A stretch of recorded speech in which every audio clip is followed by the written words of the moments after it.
السلام عليكم بنات، نتمنى تكونوا على خير وبخير ان شاء الله في صحه جيده.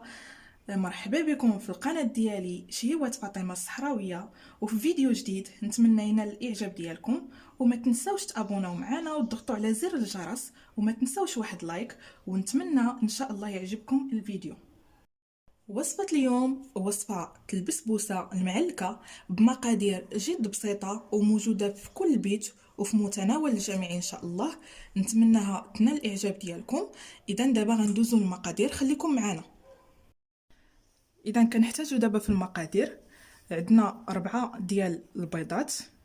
بالنسبة إلا كان الحجم ديالهم صغير كنديرو 4 بحرارة المطبخ، إلا كانوا كبار كنديرو غير 3 بركة علينا. وعندنا كاس ديال السنيدة، كاس ديال الزيت، كاس ديال عصير البرتقال، 3 ديال الخمارات دانون، عندنا قشور حامضه محكوكين على حسب النسمه اللي بغيتو، اللي بغى يدير الفاني يدير الفاني. وعندنا 2 ديال كيسان ديال السميد الرقيق، وغنديروا قبيصه ديال الملح وشويه ديال الخل. اول حاجه غناخذوا واحد مولينكس اولا ميكسور اولا باتور، غنوضعوا فيه البيض ديالنا. درت البيضه الاولى، البيضه الثانيه،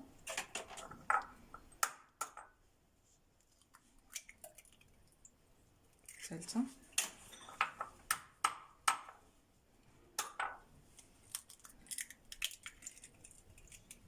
أربعة ديال البيضات.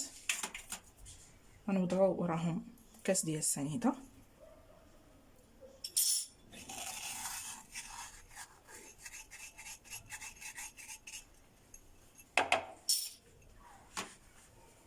كاس ديال الزيت،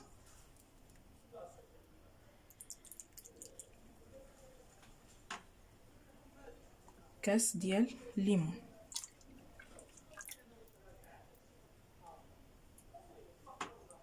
قبيصه ديال الملح،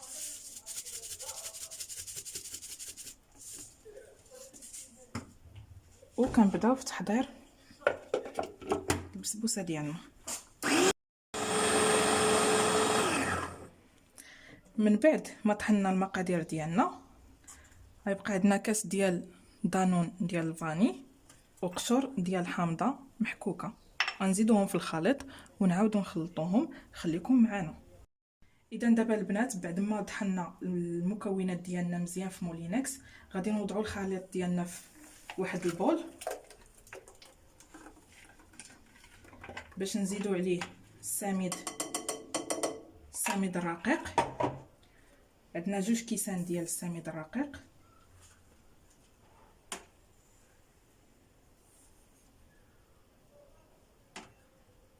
مع 3 ديال الخمارات.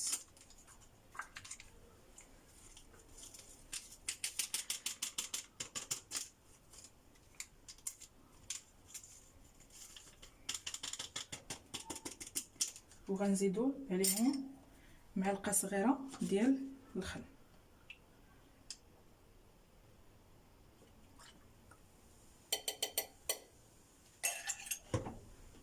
وغادي نحركو البسبوسه ديالنا مزيان حتى ينسجموا لنا المكونات مع بعضها. كتجي ما كتكونش ثقيله بزاف وما كتكونش خفيفه بزاف. داكشي علاش كيسميوها البسبوسه المعلكه. بعد ما كنسقيوها بعصير ديال الليمون، والتزيين كيبقى حسب الاختيار. وخليكم معنا ان شاء الله مع.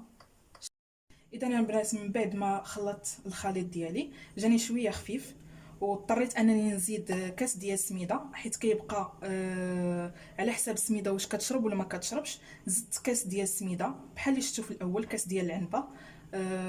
خلطتهم مزيان وخليتها ترتاح واحد 5 دقائق. بيد ما شربت لي السميده المكونات اللي خلطتهم معاها.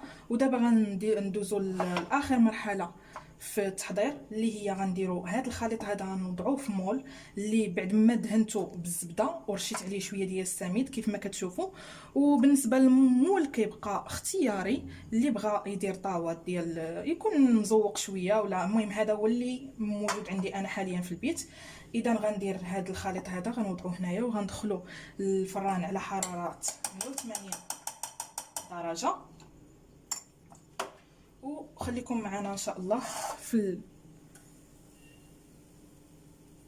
خليكم معنا في الشكل النهائي ديال هاد البسبوسه. هذه كتجي غزاله غزاله غزاله. وما تنساوش ديروا لي واحد لايك ان شاء الله وتابوناو معنا. بعد ما حضرت لينا البسبوسه ديالنا، هذا هو الشكل النهائي ديالها. غادي ناخذ تقريبا كاس ديال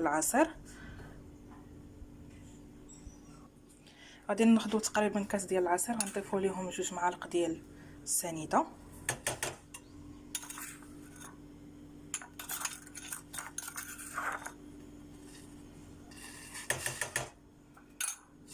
مع التحريك. هذا هو السيرو باش غادي نسقيو البسبوسه ديالنا.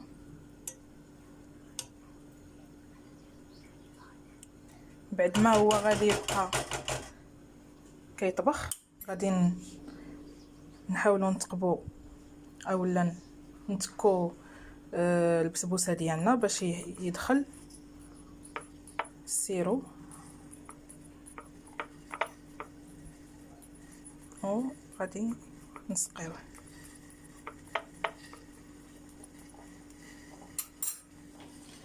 اذا ها هو وجد السيرو ديالنا، وغادي نكبوه مباشره على البسبوسه.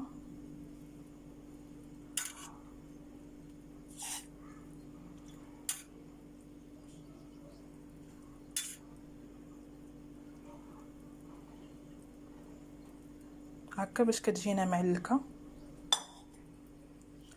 وعندنا هنايا شويه ديال الكونفيتور على حساب المتوفر في البيت، اللي عنده العسل يدير العسل.